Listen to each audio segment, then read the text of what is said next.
Yes, good afternoon, students. So today we will discuss our last topic of this chapter, chapter number 3, consumers equilibrium in cardinal approach. So conditions of consumer equilibrium in case of two commodities. Okay, so let's start. Yes, consumer equilibrium in case of two commodities. So actually students in single commodity हमने क्या discuss किया था कि जो margin utility होती है वो कहाँ पर, यस मार्जिन सॉरी, जो मार्जिन कंज्यूमर इक्विलिब्रियम है वो कहाँ पर इक्विलिब्रियम में होगा, जहां पर क्या होता है मार्जिन यूटिलिटी ऑफ एक्स, यानी एक्स मतलब X commodity, margin utility of commodity किसके इक्वल होती है, तो equal to P X M U M by P X. Okay, या आप ये कह सकते हैं M U x by P x is equal to margin utility of money, कैसे भी बोल सकते हो। तो इन सिंगल कॉमोडिटी में ये कंज्यूमर इक्विलिब्रियम के कंडीशन है जहां पर M U X is by P x is equal to M U M होगा। So in case of two commodities, अब यहाँ पर हम देखते हैं जब दो कॉमोडिटीज होती हैं, ये दो या दो से ज्यादा कॉमोडिटीज हो तब भी यही लगेगा आपका। तो जब आपके पास दो या दो से ज्यादा कॉमोडिटीज होती हैं तो वहां पे कंज्यूमर कैसे इक्विलिब्रियम में होगा। अब actually students you know that in actual life consumer consumes more than one commodity. Consumer जो है हमेशा क्या होता है, एक से ज्यादा कॉमोडिटी ही कंज्यूम करता है। ये तो नहीं है कि वो एक ही कॉमोडिटी को कंज्यूम करता है, नहीं, वो एक से ज्यादा कॉमोडिटीज कंज्यूम करता है अपनी एक्चुअल लाइफ में। सो in such a case law of diminishing margin utility is extended to many goods which the consumer purchases. So यहाँ पर क्या होगा, यहाँ पर law of equi margin utility, ये देखिए वहां पर law of diminishing margin utility थी ना, यहाँ पर भी ऑपरेट होगा law of diminishing margin utility, लेकिन यहाँ पर मेन क्या काम करेगा, law of equi margin utility helps in determine consumer equilibrium in case of two commodity. यहाँ पर ये हेल्प करेगा कंज्यूमर इक्विलिब्रियम के लिए law of equi margin utility. Okay, ये मेन हेल्प करेगा। सो ये क्या है आपके पास, so according to this law a consumer gets maximum satisfaction when ratio of margin utility of two commodities to their respective price are equal. यानी it means आप ये कहें कि यहाँ पर मान लो हम दो गुड्स ले रहे हैं, ठीक है, एम यू, एक एक्स कॉमोडिटी एक Y commodity. So M U x by P x is equal to M U Y by P Y, ये होना चाहिए। और अगर मान लो दो से ज्यादा है, मान लो एक जेड कॉमोडिटी भी आप कंज्यूम कर रहे हो, is equal to M U Z by P Z, ठीक है। और ये सब किसके इक्वल होने चाहिए, इक्वल टू ये सब के सब M U M margin utility of money, ठीक है। तो ये मेन होता है law of equi margin utility में, जिसके अंदर आपके पास क्या होगा, जो मार्जिन यूटिलिटी टू कॉमोडिटीज या टू से ज्यादा कॉमोडिटीज और उनका जो रिस्पेक्टिव प्राइसेस हैं उनकी रेशियो जब एक दूसरे के इक्वल होगी तो वहां पर क्या होगा, वहां पे कंज्यूमर इक्विलिब्रियम में होगा। Clear students. सो यहाँ पर क्या है, in other words you can say a consumer will spend his income in such a way that utility gained from the last rupee, यानी कि जब वो लास्ट रूपी खर्च कर रहा है ना हर एक कॉमोडिटी के ऊपर, जो अपनी लास्ट रूपी खर्च कर रहा है, लास्ट रुपया खर्च कर रहा है, spend on each commodity is equal, उनके जो यूटिलिटी मिल रही है ना हर एक जो वो कोई जितनी भी कॉमोडिटी खरीद रहे हैं, दो खरीद रहा है, तीन खरीद रहा है या चार खरीद रहा है, तो उन सभी कॉमोडिटी के ऊपर जो वो लास्ट रुपया खर्च करता है ना, तो उन सब से जो यूटिलिटी मिल रही है लास्ट से, तो वो आपस में एक दूसरे के इक्वल होनी चाहिए। हर एक कॉमोडिटी की यूटिलिटी वहां पर एक दूसरे के इक्वल होनी चाहिए। ओके, तो वहां पर कंज्यूमर इक्विलिब्रियम में होगा। So here there are two ways in which consumer equilibrium can be determined in case of two commodities, ठीक है। दो तरीके हैं यहाँ पर कंज्यूमर इक्विलिब्रियम के लिए। एक तो when prices of each commodity is same, एक तो ये हो सकता है कि मान लो आप दो जो कमोडिटी परचेज कर रहे हो दोनों के मार्केट के अंदर प्राइस सेम हो, और ये भी हो सकता है when the price of two commodities are different, जब दोनों के अलग अलग प्राइसेस हो। अब वहां पे उस कंडीशंस में हम लोग क्या करते हैं, यस, व्हेन प्राइस ऑफ, पहली कंडीशन पहले हम लोग अभी डिस्कस करते हैं, when price of each commodity is same. Okay, so same होगी तो क्या होगा, in case of two commodities, अभी हम यहाँ पर क्योंकि ज्यादा कॉम्प्लिकेटेड ना हो, हमने टू कॉमोडिटीज ही ली है। So in case of two commodities a consumer attain equilibrium when marginal utility of both the goods are equal. अभी आपको बताया ना मैंने पिछले उसमें कि जब दोनों के गुड्स की जो यूटिलिटी है, मार्जिनल यूटिलिटी, वो एक दूसरे के इक्वल होगी, वहां पे कंज्यूमर इक्विलिब्रियम में होगा। यानी कि आप ये कह सकते हैं कि जैसे दो गुड्स हैं हमारी, हमने मान के चले हैं एक गुड एक्स है और एक गुड वाई है, तो जो एक्स गुड की जो मार्जिन यूटिलिटी होगी, जब वो इक्वल होगी वाई गुड की मार्जिन यूटिलिटी के, तो वहां पर कंज्यूमर इक्विलिब्रियम में होगा। या आप इसे कैसे कह सकते हैं, when mu x by px is equal to mu y by py is equal to MUM, मतलब मार्जिन यूटिलिटी ऑफ लास्ट रूपी या मार्जिन यूटिलिटी ऑफ मनी या मार्जिन यूटिलिटी ऑफ अ रूपी। ओके, सो ये मेन है यहाँ पर कि जब आपके सेम कंडीशन प्राइस सेम होते हैं तो वहां पर आपके पास ये कंडीशन जो है, ये कंडीशन तो हर किसी में लगेगी, ठीक है, चाहे प्राइस सेम नहीं होंगे तब भी ये कंडीशन तो लगेगी ही लगेगी। mu x by px is equal to mu y by py is equal to mu m। Okay, so the conditions of equilibrium, तो यहाँ पर देखो, अगर क्योंकि अगर आपसे एग्जाम में जब भी अगर ये क्वेश्चन आए तो 6 मार्क्स में क्वेश्चन आता है, तो आपसे कंडीशंस पूछी जाए, अगर सेवरल कमोडिटीज की कंडीशंस पूछी जाए, तो ये एक तो आपने कंडीशंस लिखनी है और फिर इनको एक्सप्लेन करना है, जैसे मैं आपको बता दूं। जैसे पहली कंडीशन क्या होगी, एक तो जो फर्स्ट कमोडिटी है और सेकंड कमोडिटी है, जो दो कमोडिटीज हैं, उन दोनों की मार्जिन यूटिलिटी एक दूसरे के इक्वल होनी चाहिए। ओके, यहाँ हम जैसे एक्स और वाई मान के चल रहे हैं, तो margin utility of X is equal to margin utility of Y, ये दूसरे के इक्वल होनी चाहिए।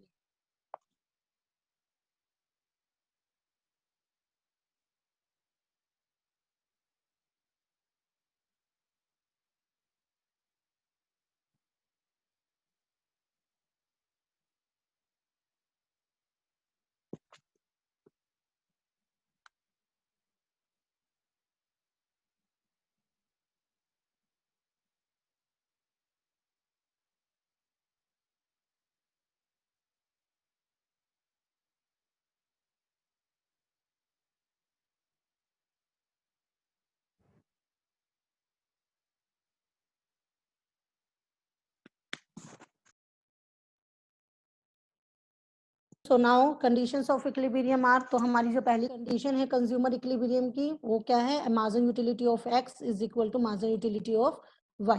ठीक है, ये सबके साथ होगा, चाहे वो उसमें आपके पास प्राइस, जब आपके पास प्राइस सेम ना हो तब भी मार्जिन यूटिलिटी दोनों की, हर दोनों की क्या, जितनी भी गुड्स आप कंज्यूम करते हो हर किसी की यूटिलिटी क्या होनी चाहिए, एक दूसरे के इक्वल होनी चाहिए। सेकंड कंडीशन जो है, law of diminishing margin utility operates. Okay, तो ये तो जरूर होना, ये तो आपकी law of diminishing margin utility, ये तो इम्प्लीमेंट हो गया ही होगा।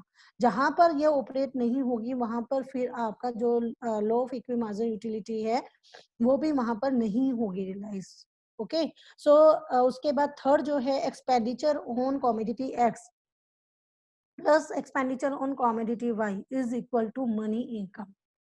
कैसे कि मान लो आपकी मनी इनकम जो है, एक कंज्यूमर के पास 100 रुपए है, ठीक है, 100 रुपए मनी इनकम है। अब उसने ये जो मनी इनकम है यही खर्च कर सकता है, इससे ज्यादा वो खर्च नहीं कर सकता इन 100 रुपीज से ज्यादा, क्योंकि यही उसके पास मनी है।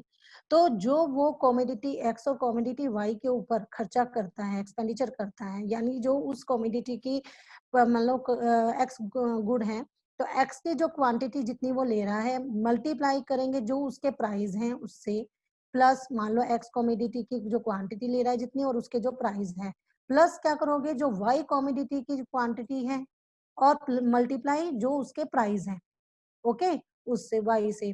तो ये जितना इसके ऊपर वाई कॉमोडिटी पे खर्चा हो रहा है प्लस जितना एक्स कॉमोडिटी पे खर्चा हो रहा है, इन दोनों का प्लस करके ये किसके इक्वल आना चाहिए, मनी इनकम, जो मान लो यहाँ पर कितनी है आपके पास, 100 है। तो ये दोनों का खर्च करके वो, क्योंकि 100 रुपीज से ज्यादा वो खर्च नहीं कर सकता और वो सारे के सारे 100 रुपीज खर्च करेगा। ठीक है, तो 100 रुपीज के जब ये इक्वल हो जाएंगे तो वहां पर, और साथ ही साथ यूटिलिटी भी एक दूसरे के इक्वल होनी चाहिए, सो वहां पर कंज्यूमर इक्विलिब्रियम में होगा। ठीक है। सो यहाँ हम एग्जाम्पल लेते हैं। So for price of 1 unit of each good is ₹1। ठीक है, अब दोनों गुड्स हम ले रहे हैं, जो 2 गुड्स ले रहे हैं उन दोनों गुड्स के प्राइस मार्केट के अंदर ₹1 है। ठीक है, चाहे वो एक्स गुड है वाई गुड है, दोनों के प्राइस मार्केट में ₹1 है पर यूनिट। ठीक है, 1 यूनिट के ₹1 है। और मनी इनकम कितनी दे दी हमें? ₹5। उसके बाद ₹5 है खर्च करने के लिए। ओके, तो अब वो कैसे खर्च करेगा? ये देखिए आपके पास क्या है, देखिए यूनिट कंज्यूम करनी है, उससे यूनिट कंज्यूम है 1 2 3 4 5। उसके अंदर आपके पास जो एक्स गुड है उसकी margin utility utils by margin utility of rupee. Okay, तो ये हमारे पास कितनी दी हुई है? ये 12 10 8 6 एंड 4। और margin utility of Y utils by margin utility of a rupee, ये कितना गिवन है आपके पास? ये सारे गिवन है 5 यूनिट से जब वो कंज्यूम करता है। और यहाँ पर एक चीज और आपने माइंड में रखनी है कि price of good X and price of good Y is same. So therefore margin utility utils is same as margin utility of a rupee. Okay, तो अब यहाँ पर हम क्या करेंगे, कैसे यहाँ पर निकालेंगे कि कंज्यूमर को कहाँ पर इक्विलिब्रियम में होगा, यानी वो एक्स गुड की कितनी कमोडिटी खरीदेगा, कितने यूनिट खरीदेगा और वाई की कितने यूनिट खरीदेगा कि कंज्यूमर इक्विलिब्रियम में हो जाए। ठीक है, तो ये हमने यहाँ पर पता लगाना है। तो इसके लिए कैसे करेंगे हम? एक तो पहले एक अजम्पशन और हम लेके चलते हैं कि जो कंज्यूमर होता है एक रैशनल कंज्यूमर होना चाहिए। ठीक है, कंज्यूमर शुड बी रैशनल, यानी रैशनल मतलब कि सोच समझकर वो डिसीजन लेने वाला होना चाहिए। ठीक है, कि क्योंकि हर एक कंज्यूमर जो होता है वो बड़े सोच विचार कर ही अपनी गुड्स को, अपनी मनी को स्पेंड करता है गुड्स के ऊपर, ताकि उसको मैक्सिमम सेटिस्फेक्शन हो जाए, उस वो इक्विलिब्रियम में आ जाए।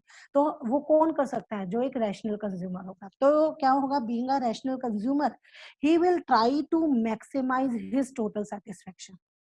सो ही स्पेंड फर्स्ट रुपी। देखिए किसके ऊपर खर्च करेगा? अब इसमें हमने सबसे पहले क्या देखना होगा कि यहाँ पर यूटिलिटी किसकी ज्यादा है, यूटिल मतलब किसकी मार्जिन यूटिलिटी सबसे ज्यादा है। देखो एक्स गुड है, एक्स गुड में यूटिलिटी 12 है। ठीक है, 12 और कहीं पर तो नहीं है, हाईएस्ट यही है। तो इट मीन्स कि जो वो पहला रुपया खर्च करेगा वो किसके ऊपर खर्च करेगा? एक्स कमोडिटी की पहली यूनिट लेगा। ठीक है, अब नेक्स्ट देखते हैं, नेक्स्ट 12 के बाद क्या आता है? 12 के बाद 11 तो है नहीं है यहाँ पर यूटिलिटी, तो उसके बाद 10 है। ठीक है, तो 10 है तो वो मतलब सेकंड रुपया, एक 10 यहाँ है एक 10 यहाँ है, तो वो सेकंड रुपया कहाँ खर्च करेगा? सेकंड रुपया आप कहीं भी कर सकते हो, जैसे वो वाई पे उसने खर्च कर दिया, क्योंकि यहाँ पर 12 के बाद उसको जो उसके बाद जो कम यूटिलिटी मिलती है वो 10 यूटिल्स के इक्वल मिल रही है। तो यहाँ पर वो क्या करेगा? जो सेकंड जो उसका रुपया है वो कहाँ पर खर्च करेगा? वाई कमोडिटी के ऊपर। देन थर्ड जो है वो क्या करेगा? तो second on Y and third on X पे करेगा, क्योंकि इसके बाद यहाँ पर भी 10 है, तो तीसरा रुपया वो वाई के ऊपर का एक्स के ऊपर कंज्यूम करेगा। ओके, स्पेंड करेगा। एंड फोर्थ 10 के बाद फिर क्या आ गया? 8। तो यहाँ पर अब वो क्या करेगा? जो फोर्थ रुपया है वो किसके ऊपर खर्च करेगा? वाई के ऊपर। और फिफ्थ जो है वो किसके ऊपर खर्च करेगा? क्योंकि 8 के बाद यहाँ भी 8 है, तो वो किसके ऊपर खर्च करेगा? एक्स के ऊपर खर्च करेगा। ओके, तो इस तरीके से आप उसके 5 रुपीज कंप्लीट हो गए यहाँ पर, क्योंकि अब उसके पास और रुपीज नहीं बचे हैं, तो वो अब से उसके जो है 5 रुपीज पूरी तरीके से स्पेंड हो चुके हैं। तो अब यहाँ पर आप देख रहे हैं कि वो कितना उसको टोटल यूटिल्स उसको कितनी मिल रही है अब यहाँ पर। देखो ये 5 रुपए जो उसने खर्च किए इन एक्स और वाई कॉमोडिटी के ऊपर, तो उसे क्या मिल रहा है? He gets maximum satisfaction equal to कितने utils? 12 utils plus 10 utils plus 10 utils plus 8 plus 8। तो टोटल यूटिल्स कितने हो उसके? 48 यूटिल्स। 48 यूटिल्स उसको मैक्सिमम सेटिस्फेक्शन जो मिल रही है वो किस इक्वल है? 48 यूटिल्स की। So if he spend his money on any other combination, अब अगर हम मान लो ये वाले कॉम्बिनेशन ना लें, इसके इसके छोड़ के हम कोई और कॉम्बिनेशन यहाँ पर बनाते हैं। ठीक है, क्योंकि बच्चों के माइंड में आता है मैंने ये नहीं तो ये क्यों, ये नहीं ये ले लेते तो क्या हो जाता। तो यहाँ पर देखिए अगर आप किसी और पर बनाकर देखना, अगर आप अपनी मनी को किसी और कॉम्बिनेशन पर खर्च करते हो तो total utility would be less than 48 utils. आपके उन कॉम्बिनेशन से जो यूटिलिटी है वो इस 48 यूटिल से कम होगी। तो अगर ये 48 यूटिल से आपको कम मिल रही है तो हम क्यों कम वाली यूटिलिटी पे जाएंगे, क्यों अपनी सेटिस्फेक्शन कम करेंगे, हम तो वही जाएंगे ना जहां हमको मैक्सिमम यूटिल्स मिल जाते हैं, मैक्सिमम सेटिस्फेक्शन मिल जाती है। तो आप इसके अलावा अगर और कोई कॉम्बिनेशन लेते हो तो उनको उनकी यूटिल्स को ऐड करते हो, तो वो 48 यूटिल से कोई भी कॉम्बिनेशन लेंगे वो उससे लेस ही होगा। So he buys 3 unit of X and 2 unit of Y. Okay, so the consumer's equilibrium is determined when mass and utility of both the goods are equal. ये कंडीशन लेके चले थे ना कि जब दोनों कॉमोडिटीज की क्या हो, मास एंड यूटिलिटी एक दूसरे के इक्वल हो, और वो क्या थी हमारी, marginal utility of X commodity, marginal utility of X commodity X good and marginal utility of Y good. ठीक है, marginal utility of Y good ये एक दूसरे के इक्वल होनी चाहिए। आप ये कह सकते हैं MUX by PX is equal to MUY by PY is equal to MUM. Okay, so ये हमारे पास किस कंडीशन में हो गया, जब हमारे पास प्राइस सेम होती है। ओके, सो यहाँ पर अब हम देखते हैं डायग्राम। डायग्राम कैसे बनाना है इसका, देखिए यहाँ पर हम क्या करेंगे, दोनों तरफ लेंगे और यहाँ पर एक तरफ हम मार्जिन यूटिलिटी ऑफ एक्स और एक तरफ हम मार्जिन यूटिलिटी ऑफ वाई को दिखाएंगे। ओके, यहाँ पर हमने मार्जिन यूटिलिटी ऑफ एक्स दिखाया, यहाँ पर हमने मार्जिन यूटिलिटी ऑफ वाई दिखाया। अब यहाँ पर हमने क्या करना है, जो हम स्केल लेंगे मार्जिन यूटिलिटी, अब हमारे पास 5 यूनिट्स कंज्यूम की हैं, तो यहाँ से यहाँ हम एक्स की ले रहे हैं यूनिट्स जो कंज्यूम किए जा रहे हैं। ठीक है, नीचे हमने लिख दिया यूनिट्स कंज्यूम, ऊपर हमने दोनों तरफ लिख दिया जो हम मार्जिन यूटिलिटी दोनों की ले रहे हैं, इधर एक्स और इधर वाई। अब यहाँ पर क्या है, मार्जिन यूटिलिटी जो यूनिट कंज्यूम कर रहे हैं एक्स की, वो 0 1 2 3 4 5, ओके ये ऐसे ले रहे हैं एक्स की, और यहाँ पर वाई की इधर से लेंगे 0 1 2 3 4 5, ये हमने इधर से इधर लिया। अब हमने अपने जो डाटा है वो यहाँ पर जो भी हमें टेबल में है उसको हम यहाँ पर मेंशन करेंगे, डॉट लगाएंगे। तो हमारे पास 1 पर कितना था 12, सो हमने 1 पर कितना लगाया 12, 2 पर हमने करा 10, ठीक है, 3 पर हमारे पास आ गया 8, ओके, 4 पर हमने लगाया है यहाँ पर 6 और 5 पर हमने लगाया है यहाँ पर 2, सॉरी 4, ठीक है, ये 4, तो हमारे पास ये आ गई, तो हमारा ये मार्जिन यूटिलिटी ऑफ एक्स का कर्व बन गया। ओके, इसी तरीके से हम लोग वाई, तो वाई में हमारे पास क्या होगा, वाई में हमारे पास यस 1 का हमारे पास है 10, इधर 1 का हमारे पास है 10, 1 का हमारे पास है यहाँ पर 10, ओके, 2 का हमारे पास कितना हो गया 8, तो 2 का हमारे पास यहाँ पर देखिए ये 2 है ना, तो यहाँ पे 2 पे ये देखिए दोनों का आ गया ना, यहाँ पर कट चुका है एक दूसरे से, उसका 8 आया इधर से, एक्स का भी 8 यहीं पर आया था 3 पर, और उसके 2 के ऊपर 8 आया है। ठीक है, तो यहाँ पर एक दूसरे को कट कर गए, यहाँ पर कंज्यूमर इक्विलिब्रियम में आ गया।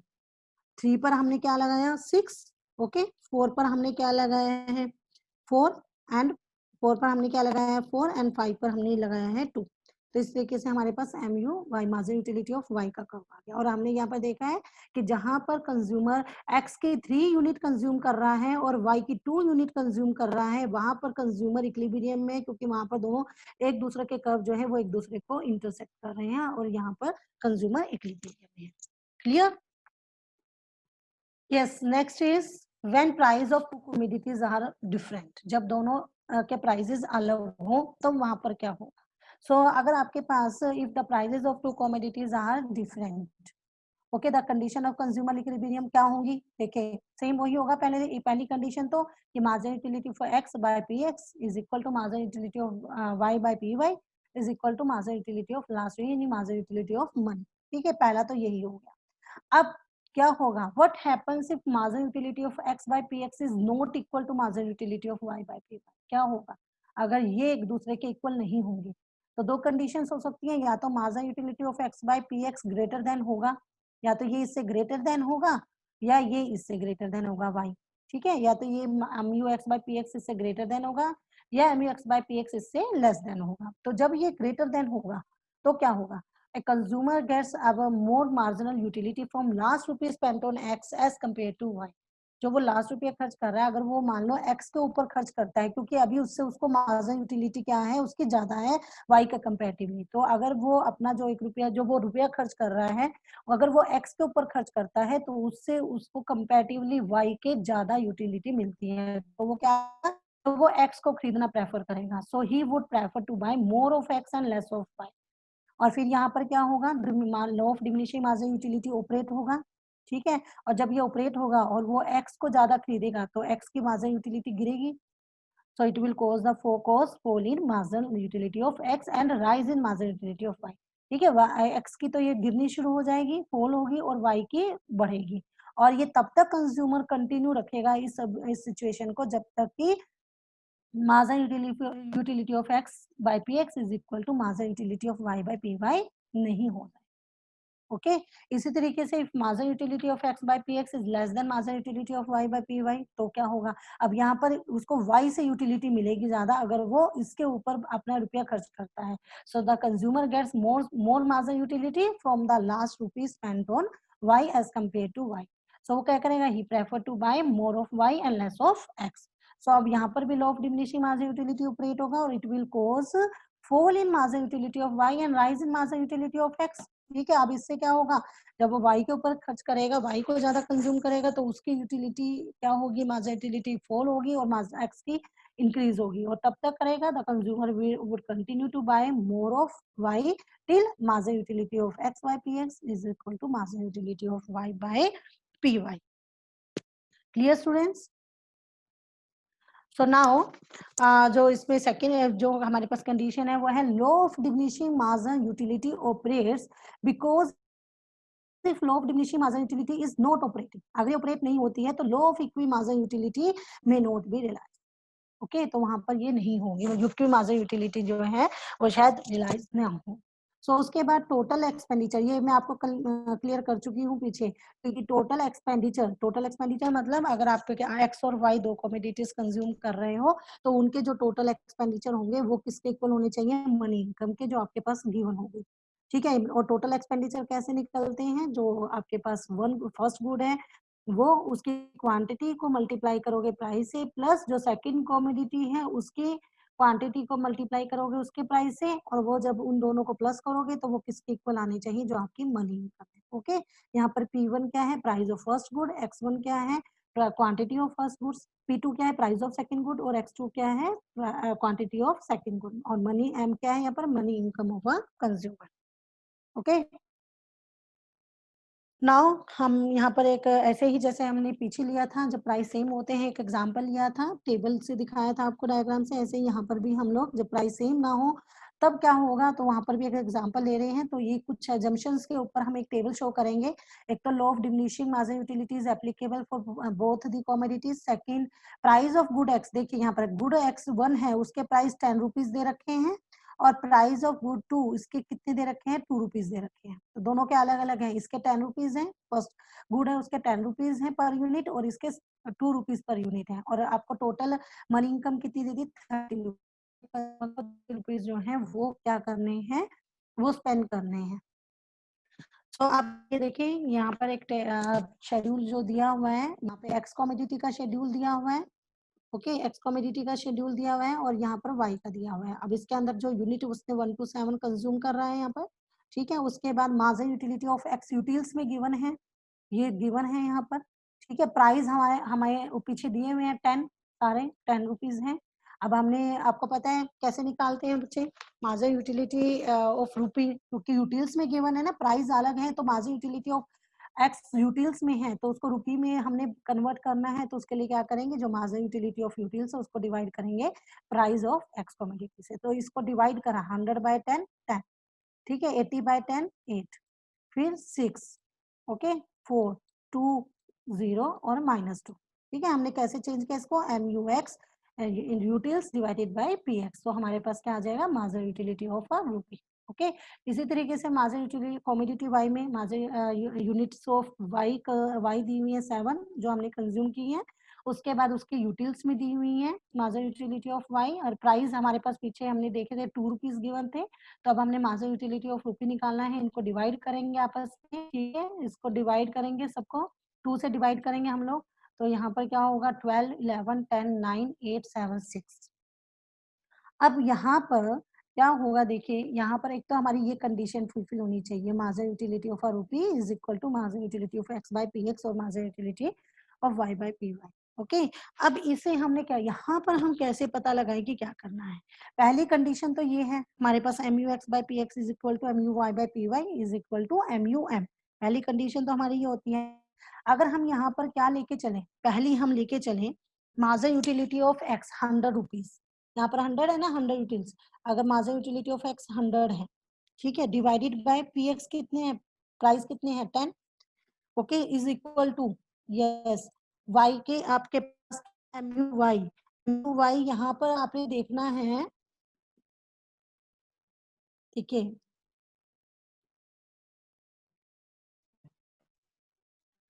तो हमारे पास क्या हो जाएगा, मार्जिनल यूटिलिटी ऑफ एक्स यहाँ पर 10 हो गए। देखिए अब देखिए यहाँ पर जो ये 10 है, ओके, और यहाँ पर कहाँ 10 आ रहा है, ये पहले में, तो इस 10 के आगे मार्जिनल यूटिलिटी यूटिल्स में कितनी है 20। तो हमने कहा 20 बाय कितना गिवन था प्राइस 2, ओके। तो ये किसके आएगा, देखिए यहाँ पर ये 100 10 आ रहा है और ये भी कट के 10 आ रहा है, तो पहली तो क्या हो रही है हमारी, फुलफिल हो रही है एम यू एम, ठीक है।